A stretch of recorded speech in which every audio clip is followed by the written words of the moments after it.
কেটে নিয়ে এসেছি। কিন্তু জ্যান্ত কাঁকড়া কিন্তু কাটা একদম খুবই কঠিন, সেটা কাটা যায় না। তো আমি আগে একটা টিপস জানতাম না, সেটা তোমাদেরকে আজকে শেয়ার করব। চলো তাহলে রান্নাটাও শেয়ার করব আর টিপসটাও শেয়ার করব। রান্না করার জন্য এখানে আমি টমেটো, কাঁচা লঙ্কা, আদা, বেশ অনেকখানি রসুন আর পেঁয়াজ কেটে নিয়েছি। এগুলি একটা পেস্ট বানিয়ে নিও কারিটা বানানোর জন্য। তারপর পেস্ট বানানো হয়ে গেলে ওই কড়াইতে আমি এবার দিয়ে দেব সর্ষের তেল। এটা আমি সর্ষের তেলেই করব।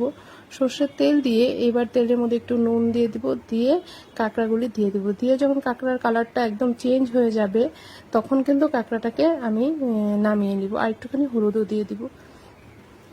বাড়িতে যখন জ্যান্ত কাঁকড়া আনবে তখন কিন্তু আমি বলছি একদম পলিথিন, যে পলিথিনে আনবে সেই পলিথিন একদম শুদ্ধ এটা ডিপ ফ্রিজে রেখে দিলে কিন্তু 1 থেকে 1.5 ঘন্টা সময় ডিপ ফ্রিজে রাখলে সেই কাঁকড়াটা কিন্তু মরে যায়, সেই আর জ্যান্ত থাকে না এই ঠান্ডাতে।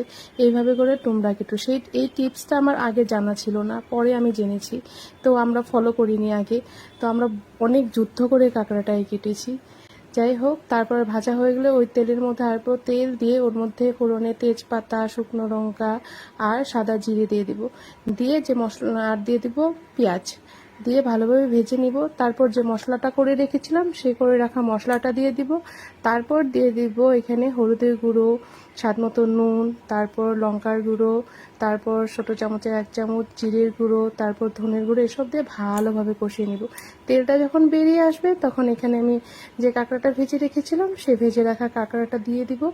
দিয়ে এবার ভালোভাবে নেড়ে চেড়ে এর মধ্যে 1.5 কাপ পরিমাণ মতো জল দিয়ে ভালোভাবে জাল করে নেব। কাঁকড়াটা কিন্তু খেতে খুব জুসি হয়। তোমরা কে কে কাঁকড়া খাও বা খাও না প্লিজ আমাকে একটু কমেন্টে জানাবে। খেতে কিন্তু আমার এইভাবে রান্না করে যখন খেলাম খেতে কিন্তু দারুণ হয়েছিল।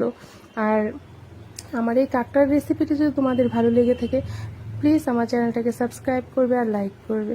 আর ভিডিও দেখার জন্য অনেক অনেক ধন্যবাদ। আসবো এক নতুন ভিডিও নিয়ে। টাটা।